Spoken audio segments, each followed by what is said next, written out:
नमस्कार दोस्तों, मेरा नाम कुमार है और मैं आज आपके लिए लेके आया हूँ कंप्यूटर अवेयरनेस का लेक्चर नंबर 6।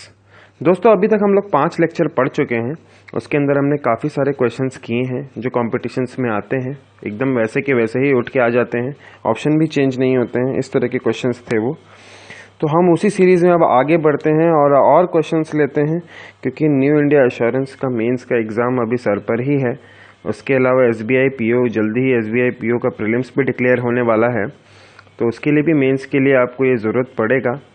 तो आप एक बार इसको फॉलो ज़रूर अच्छे से करें। दोस्तों, हो सकता है इस वीडियो के शुरू में आपको क्वालिटी थोड़ी ठीक ना मिले शुरू के 1 मिनट में, पर उसके बाद वो बिल्कुल ठीक हो जाएगी। ये कारण इसका ये है कि इसमें हमने कंप्रेशन किया है ताकि वीडियो जो है थोड़ा स्मॉल साइज़ हो सके।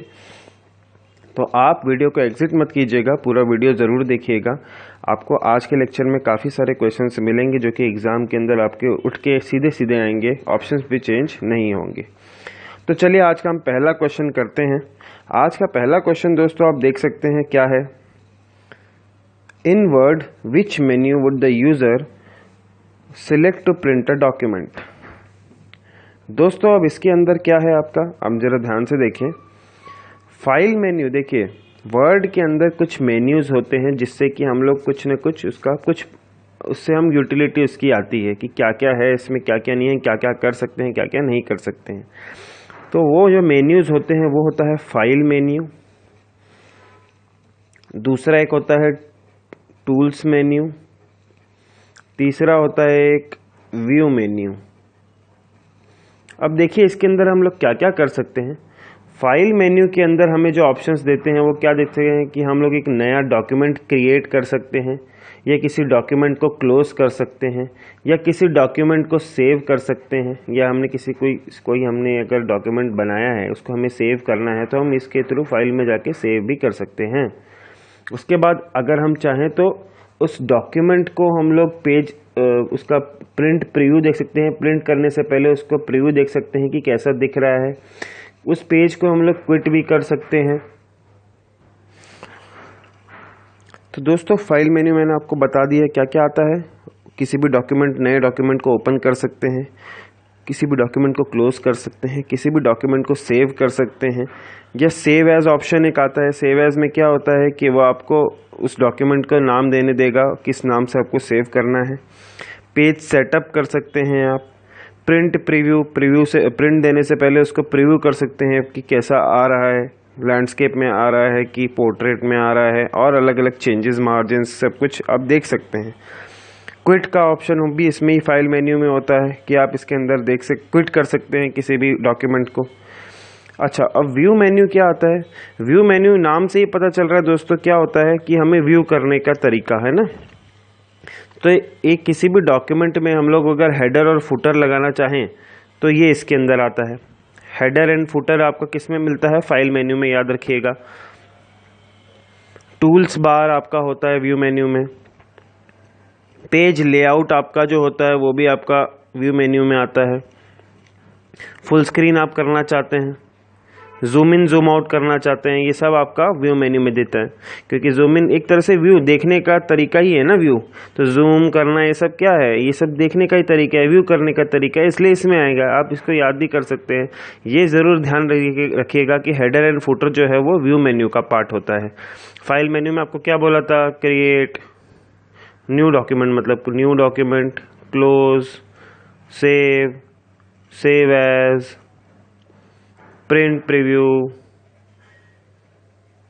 उसके बाद प्रिंट, क्विट, याद रखिएगा, ठीक है दोस्तों। अब टूल्स मेन्यू में क्या आता है, क्या हम लोग क्या टूल्स यूज़ कर सकते हैं हमारे डॉक्यूमेंट के ऊपर, वो हमें टूल्स मेन्यू देता है फंक्शनैलिटी। वो क्या है, जैसे कि स्पेलिंग एंड ग्रामर चेक, ये आपको टूल्स मेन्यू में मिलता है। उसके बाद लैंग्वेज आपकी, मैक्रोज जो होता है, मैक्रोज ध्यान रखिएगा, मैक्रोज क्या होता है। मैक्रोज आप इसमें ऐड कर सकते हैं टूल्स मेन्यू के अंदर, ठीक है। अब चलिए अगला इस क्वेश्चन का आंसर क्या हो जाएगा दोस्तों, फाइल मेन्यू, ठीक है। प्रिंट किस में आता है? फाइल मेन्यू में आता है। अगला सवाल देखिए, what type of keys are control and shift. दोस्तों कंट्रोल एंड शिफ्ट किसी भी कीबोर्ड में होते हैं। ये किस लिए यूज होते हैं? एज मॉडिफायर कीज यूज होते हैं। किस तरह से यूज होते हैं? As modifier keys. क्यों? क्योंकि ये किसी न किसी कीज के साथ मिलके है ना कुछ भी, या फिर ये मतलब मॉडिफाई करने का काम करते हैं। देखिए जैसे ये एक होगा आपका शिफ्ट, ये आपका हो गया CTRL, control A, control V, ये सब क्या है? किसी किसी कीज के साथ मिलके कुछ ना कुछ कर रहे हैं। जैसे कंट्रोल A क्या होता है? किसी भी डॉक्यूमेंट को पूरी तरीके से सिलेक्ट कर देना। कंट्रोल P क्या होता है? किसी भी डॉक्यूमेंट को प्रिंट कर देना। देखिए किसी भी कीबोर्ड के अंदर दो शिफ्ट कीज होती हैं। वो किस लिए यूज होती है? They are use to type capital letters and other alternate upper characters. ठीक है, मान लीजिए अगर मैं शिफ्ट बटन को दबा देता हूं और अगर मान लीजिए मैं ये आपका ABCD मान लीजिए लिखा हुआ है, इसको मैं ये कीबोर्ड के ये आपके लेटर्स है, अगर मैं A पे क्लिक करता हूं और शिफ्ट दबा के, तो अगर ये मैंने कैप्स लॉक ऑन कर रखा है, कैप्स लॉक अगर ऑन किया है तो टाइप क्या होगा? ABCD। पर अगर मैं शिफ्ट दबा के A पे दबाऊंगा तो क्या होगा? स्मॉल हो जाएगा, लोअर केस हो जाएगा। इसका मतलब ये क्या हो रहा है कि अल्टरनेट अपर कैरेक्टर्स या लोअर कैरेक्टर्स हम लोग शिफ्ट की दबाने से यूज कर सकते हैं। तो बेसिकली कंट्रोल और शिफ्ट क्या होती हैं दोस्तों? आपकी मॉडिफायर कीज होती है, मॉडिफाई करती हैं। ठीक है, अब इसमें ये एडजस्टमेंट की छोड़िए, फंक्शन कीज ये क्या होती हैं? फंक्शन कीज होती है आपकी F1 से लेके F12, याद रखिएगा। इसके अंदर मैं 2-3 आपको बता देता हूँ। ये सारा आपका कीबोर्ड में F1 से F12 होता है, आपने देखा होगा। F1 का याद करिए क्या होता है? हेल्प मेन्यू जो होता है वो F1 देता है, F1 दबाएंगे तो। F5 जो होता है वो होता है रिफ्रेश।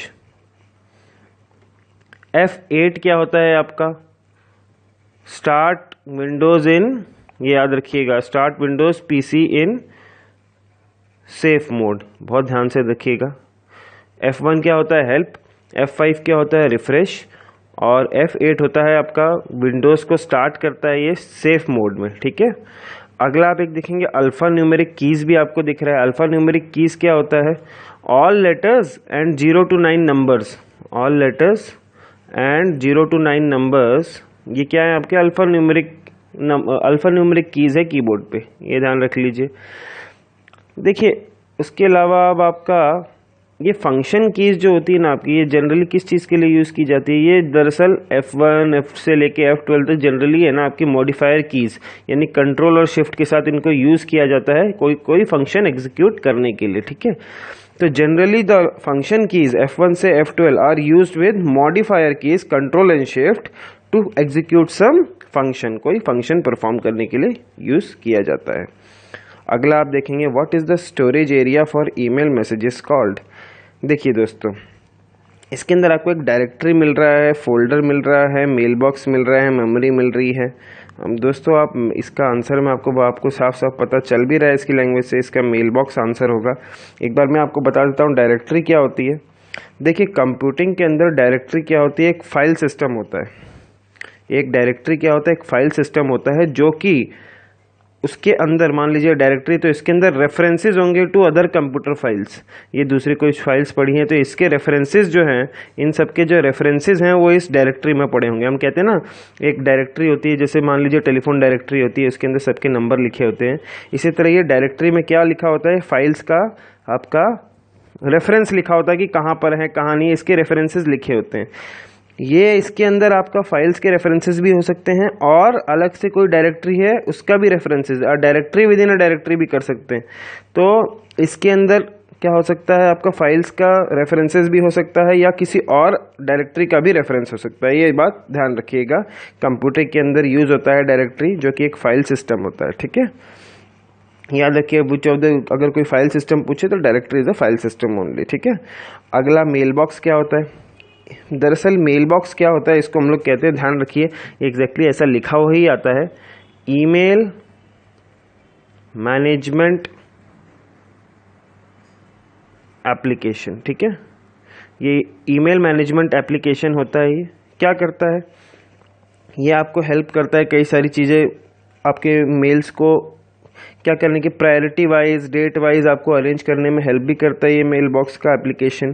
इसलिए बेसिकली आपको क्या करना है कि storage area for email messages कौन आपका देखता है, वो मेल बॉक्स देखता है, जो कि एक ईमेल मैनेजमेंट एप्लीकेशन है जिससे आप आसानी से अपने मेल्स को अरेंज कर सकते हैं प्रायोरिटी के बेस पे, डेट के बेस पे, ऐसे करके। ठीक है, चलिए हम अब आगे क्वेश्चंस लेते हैं। देखिए अगला क्वेश्चन है, which of the following computers are rare and costly. दोस्तों पर्सनल कंप्यूटर्स में आपको बता चुका हूँ, जो होम यूज़ के लिए यूज़ होता है वो पर्सनल कंप्यूटर्स होता है। पीडीए आपको मैं बता चुका हूँ, पर्सनल डिजिटल असिस्टेंट, जिसको हम लोग कहते हैं कि हाथ में हैंडहेल्ड डिवाइस है। लैपटॉप आप जानते ही हैं, लैपटॉप क्या होता है, पोर्टेबल डिवाइस होता है। पीसी से थोड़ा सा महंगा होता है पर पोर्टेबल होता है। ये भी जनरली हम लोग किस लिए यूज़ करते हैं, पर्सनल यूज़ के लिए लैपटॉप यूज़ किए जाते हैं। सुपर कंप्यूटर्स क्या होता है आप अच्छे से जानते हैं, मैं आपको काफ़ी पहले भी पढ़ा चुका हूँ। इनके अंदर क्या है, high level of computing achieve कर सकते हैं हम। किसके अंदर, सुपर कंप्यूटर्स के अंदर। मतलब एज जो एक पर्सनल कंप्यूटर जो आपको कंप्यूटेशनल स्पीड देता है, उससे लाख गुना, करोड़ों गुना ज़्यादा आप सुपर कंप्यूटर्स के द्वारा पा सकते हैं कंप्यूटिंग स्पीड। इसीलिए तो इनको सुपर कंप्यूटर्स बोला गया है, क्योंकि ये बहुत बहुत ज़्यादा स्पीडली है ना, किसी भी इसको काम को जो है वो स्पीडली करते हैं। आपको अगर आपका कोई भी अगर छोटा मोटा आपको कोई भी बड़ा सा भी कंप्यूटिंग है, वो भी ये सेकंड्स में कर देता है, विद इन नैनो सेकंड्स कर देता है। इसकी जो परफॉर्मेंस जो इम्पोर्टेंट है, ध्यान रखिएगा। तो देखिए अगर ये इतना ज़्यादा परफॉर्म करता है, इतना ज़्यादा ये हमारे यूज़ के लिए कहीं यूज़ के लिए है, तो इसकी कॉस्ट बहुत ज़्यादा होगी, वेरी कॉस्टली। इसलिए बहुत कम होते हैं, ये बहुत ज़्यादा कॉस्टली होते हैं सुपर कंप्यूटर्स बनाना, इसलिए बहुत ही रेयर होते हैं। ठीक है, अभी जो इनकी जो स्पीड नापी जाती है वो नापी जाती है FLOPS, फ्लॉप्स में। ये मैं पहले भी पढ़ता चुका हूँ, मैं दोबारा आपको बता रहा हूँ, फ्लोटिंग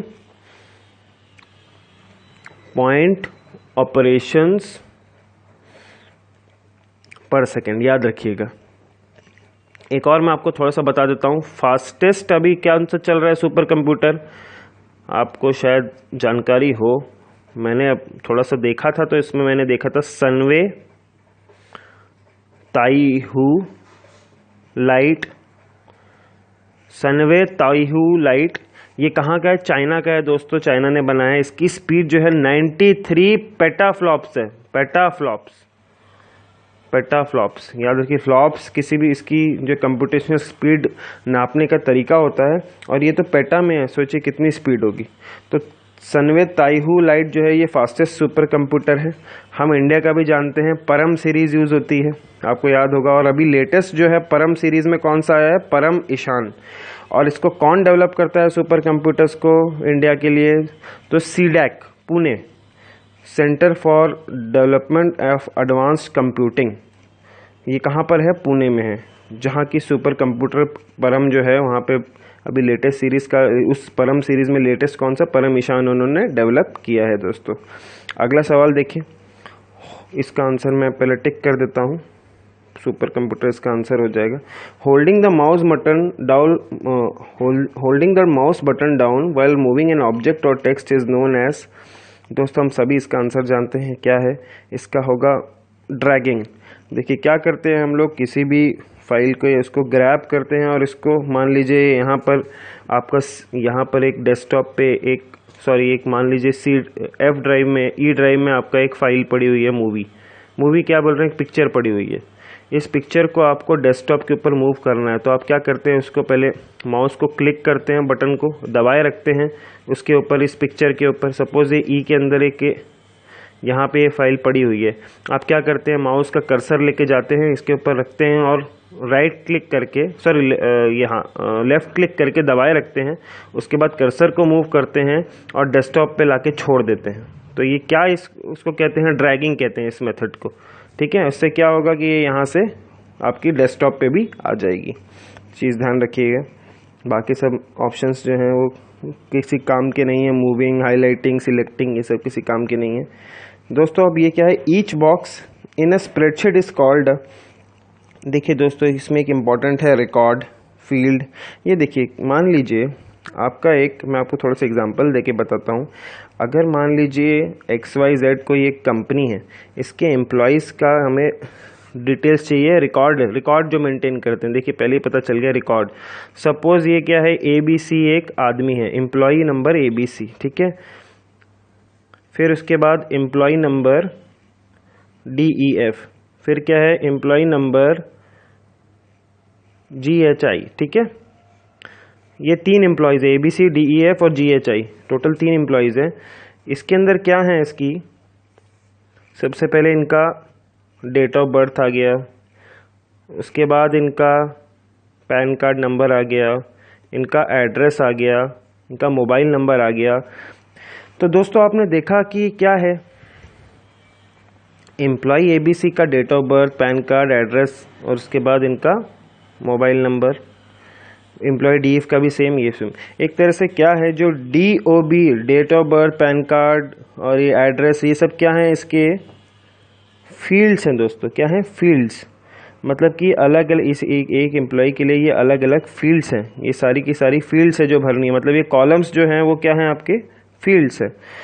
उसके बाद अगर आप रिकॉर्ड बोलेंगे तो ये इंटायर जो date of birth, PAN card है, इसका एक आदमी का, ये इसका रिकॉर्ड है।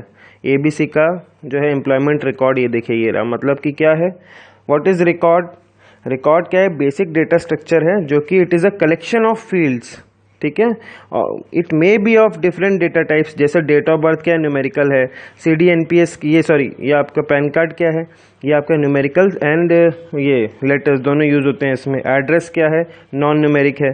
तो अलग अलग डेटा टाइप्स भी हो सकते हैं, न्यूमेरिक डेटा भी हो सकता है, नॉन न्यूमेरिक डेटा भी हो सकता है। तो व्हाट इज दिस कॉल्ड, आपका रिकॉर्ड, मतलब ये इसका रिकॉर्ड हो गया। It is a collection of fields. Field अभी मैंने आपको बता दिया, रिकॉर्ड बता दिया, फील्ड बता दिया। अब स्प्रेडशीट के अंदर क्या होता है, मान लीजिए ये आपका एक स्प्रेडशीट है, ये क्या है, एक एप्लीकेशन सॉफ्टवेयर है, ऐसे आता है आपका। ये इसको हम लोग सेल कहते हैं। ये क्या आता है, यहाँ पे ये है आपका रो, ये सारी रो चल रही है, और यहाँ क्या चल रहा है, ये कॉलम्स है, ये कॉलम्स हैं आपके। तो किसी भी सेल को आइडेंटिफाई करने के लिए, जैसे मान लीजिए ये ABCDE, ये रो 1 2 3 4, ठीक है ना। तो किसी भी स्प्रेडशीट के सेल को आइडेंटिफाई करने के लिए, मान लीजिए अगर मैं कहूँ B2, कैसे होगा, पहले कॉलम नंबर B में गए, ये नीचे आए, उसके बाद रो नंबर 2 में गए, तो ये दोनों के साथ क्रॉस कौन सा हुआ, ये वाला, तो ये कौन सा सेल हो जाएगा, B2। तो स्प्रेडशीट के अंदर ये जो कॉलम और रो का एक जो आपका क्रॉस होता है, उसको क्या कहा जाता है, सेल कहा जाता है। एक तरह से सेल ही है ना, डब्बे की तरह दिख रहा है, ऐसे करके सेल है, ठीक है ना, क्लोज। ये सेल क्या होता है, ये क्या है, एक ये बॉक्स है जिसके अंदर आप किसी पीस ऑफ डेटा को एंटर कर सकते हैं। ज़्यादातर ये जो डेटा है वो टेक्स्ट ही होता है, टेक्स्ट भी हो सकता है, कोई न्यूमेरिक डेटा भी हो सकता है, ठीक है, आप कुछ भी इसमें डाल सकते हैं। तो स्प्रेडशीट के अंदर क्या होती है, रोज एंड कॉलम्स होती है, और इन दोनों का जो आपका एक आके एक क्रॉस होता है, उस वाले उसको क्या कहा जाता है, सेल कहा जाता है। तो इसका आंसर क्या हो जाएगा दोस्तों, सेल। ध्यान रखिएगा दोस्तों। ये अगला क्वेश्चन है, which of the following is a web browser. Web browser क्या होता है, एक एप्लीकेशन सॉफ्टवेयर होता है। मैं आपको पहले भी पढ़ा चुका हूँ, पिछले 2-3 बार, पिछले लेक्चर्स में 2 या 3 बार ये क्वेश्चन इस तरह के रिपीट हुए हैं। देखिए याहू मैसेंजर और MSN मैसेंजर क्या होते हैं, ये एक इंस्टेंट मैसेजिंग आपके सॉफ्टवेयर होते हैं। ये याहू के द्वारा ही दरअसल प्रोवाइड किया गया है, ठीक है ना।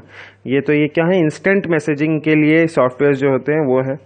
नेटस्केप नेविगेटर, दोस्तों यही है इसका answer, Netscape navigator. Web browser क्या होता है ये मैंने आपको बहुत पहले समझा चुका हूँ पिछले लेक्चर्स में।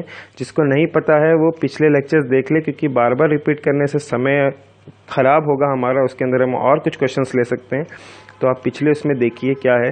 नेटस्केप नेविगेटर एक तरह का वेब ब्राउज़र है जो कि अभी डिसकंटिन्यू ही हो गया था लगभग 90s में। इसके बाद ये नेटस्केप कम्युनिकेटर की तरह बन के आया। ये क्या है, एक ब्राउज़र है जिससे कि हम इंटरनेट को आराम से ईजिली जो है ब्राउज़ कर सकते हैं, सर्फ कर सकते हैं। ये एक तरह का एप्लीकेशन है जो इस चीज़ में आपको हेल्प करता है। डिटेल के लिए आप पीछे वाले लेक्चर्स पढ़िए, आपको समझ में ज़्यादा अच्छे से आएगा, ठीक है। मैं यहाँ पे ज़्यादा डिटेल में नहीं लूँगा। अगला सवाल देखिए, computer processes binary numbers which are composed of. सभी जानते हैं कंप्यूटर जो है वो 0 और 1 की भाषा समझता है। बाइनरी नंबर सिस्टम कंप्यूटर समझता है, इसलिए 0 और 1, 0 और 1, इसी में भाषा समझता है कंप्यूटर, तो इसका आंसर हो जाएगा 0 and 1। अगला देखिए क्वेश्चन, ये बहुत ही इजी क्वेश्चन है पर लोग कंफ्यूज हो जाते हैं, क्योंकि आप ही देखिए बिट स्टैंड्स फॉर, बिट क्या होता है? Binary system, digital byte. देखिए डिजिटल बाइट तो होगा ही नहीं, एक बाइट में कितने बिट्स होते हैं? 8 बिट्स होते हैं, तो वो तो होगा ही नहीं, ठीक है। बाइनरी डिजिट होगा, बाइनरी यूनिट होगा, बाइनरी सिस्टम भी नहीं होगा।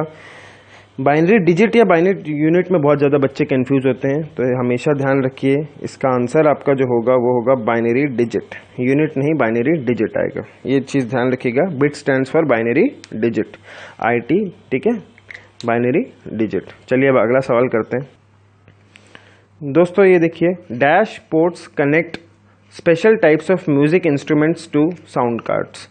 देखिए दोस्तों, मैं बस के बारे में आपको पहले बता चुका हूँ, CPU के बारे में पहले बता चुका हूँ, USB के बारे में पहले बता चुका हूँ, यूनिवर्सल सीरियल बस के बारे में।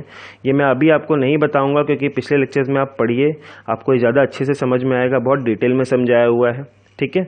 इसका आंसर है MIDI, माइडी, ठीक है। इसकी फुल फॉर्म आप देख लीजिए, म्यूजिकल इंस्ट्रूमेंट डिजिटल इंटरफेस, ठीक है। देखिए नाम से ही पता चल रहा है, म्यूजिकल इंस्ट्रूमेंट्स को एक डिजिटल इंटरफेस के साथ कनेक्ट कर देना, मतलब आपके कंप्यूटर के साथ जो है इसको कनेक्ट करने के लिए कौन से अलग अलग म्यूजिकल इंस्ट्रूमेंट्स को कनेक्ट करने के लिए जो है इसका यूज़ किया जाता है। ये क्या होता है? एक तरह का MIDI क्या होता है? म्यूजिकल इंस्ट्रूमेंट डिजिटल इंटरफेस, एक तरह का टेक्निकल स्टैंडर्ड होता है जो हमें डिस्क्राइब करता है, जो हमें बताता है कि कौन से प्रोटोकॉल्स यूज़ होने चाहिए, किस तरह के इंटरफेस यूज़ होने चाहिए, किस तरह के कनेक्टर यूज़ होने चाहिए, ताकि बहुत सारे wide variety of musical instruments को हम कंप्यूटर के साथ कनेक्ट कर सकें। देखिए माइडी क्या करता है, अलग अलग है ना 16 लगभग है ना 16 इंफॉर्मेशन चैनल्स होते हैं, 16 इंफॉर्मेशन चैनल्स भेजता है ये, 16 चैनल्स ऑफ इंफॉर्मेशन को भेजता है ये अलग अलग चीज़ों के लिए, कि आपको क्या नोटेशन रखनी है, क्या पिच रखनी है, क्या वेलोसिटी रखनी है, क्या वॉल्यूम रखना है, क्या ऑडियो रखना है, क्या टेम्पो रखना है, ताकि एक मतलब एक अलग सा ही आपको जो म्यूजिकल इंस्ट्रूमेंट्स का जो आपस में एक इंटरफेस बन रहा है, ये जो आपस में कम्युनिकेशन हो रहा है, उससे ऐसा निकले कि एकदम परफेक्ट निकले। तो MIDI आपका जो है ना सिंक्रोनाइजेशन में बहुत ज़्यादा हेल्प करता है, ठीक है ना। 16 इन्फॉर्मेशन चैनल्स एक साथ भेजता है, तो ये आप ध्यान रखिएगा कि म्यूजिकल इंस्ट्रूमेंट्स को डिजिटल इंटरफेस के साथ जो है क्या कहते हैं कनेक्ट करने के लिए जो है हम लोग MIDI का यूज़ करते हैं, ठीक है। ये टेक्निकल स्टैंडर्ड है जो कि डिस्क्राइब करता है कौन से प्रोटोकॉल किस तरह से कौन से प्रोटोकॉल होंगे, कौन से इंटरफेसेस होंगे, कौन से कनेक्टर्स यूज़ होंगे, जिससे कि आप अलग अलग इलेक्ट्रॉनिक म्यूजिकल इंस्ट्रूमेंट्स को कंप्यूटर्स के साथ जोड़ सकते हैं, ठीक है। अगला सवाल पढ़िए, who invented the mechanical calculator. याद करने की चीज़ है, ब्लेज पास्कल ने इसको इन्वेंट किया था, याद रखिएगा। For creating a document you use dash command eight file menu. ये मैंने आपको पहले भी बताया था, फाइल मेन्यू के अंदर जो है कोई भी डॉक्यूमेंट क्रिएट करना होता है दोस्तों, तो आप न्यू का यूज़ करते हैं, याद कर लीजिए, ओपन का नहीं। ओपन तो आप जनरली जो आपका ऑलरेडी कोई फाइल है उसको ओपन करने के लिए यूज़ होता है। कोई आप नया डॉक्यूमेंट बनाना चाहते हैं तो न्यू यूज़ कर सकते हैं, ठीक है दोस्तों। मैं आज का लेक्चर यहीं पे लूँगा, ख़त्म करूँगा। हम अगले लेक्चर में फिर आएंगे आगे और क्वेश्चंस लेके। आपको ये लेक्चर कैसा लगा मुझे लाइक करके, इस चैनल को सब्सक्राइब करके मुझे बताएं, और कमेंट्स का मुझे आपका दोस्तों बहुत इंतज़ार रहेगा। मुझे लगता है कि मैं शायद अभी आपके लिए और वीडियोस लेके आना मुझे ज़रूरी है, क्योंकि एग्ज़ाम पास में है। मैं जल्दी से जल्दी वीडियोस और बनाने की कोशिश करता हूं। आप अच्छे से पढ़ाई करें, क्योंकि एग्ज़ाम्स बहुत पास हैं, और इन लेक्चर्स को बहुत ध्यान दें, क्योंकि ये लेक्चर्स से डायरेक्ट क्वेश्चन उठ के आएंगे। आप इस चीज़ को ध्यान रखें, ठीक है। तो चलिए दोस्तों, अब मिलते हैं हम अगले लेक्चर में, ठीक, चलते हैं।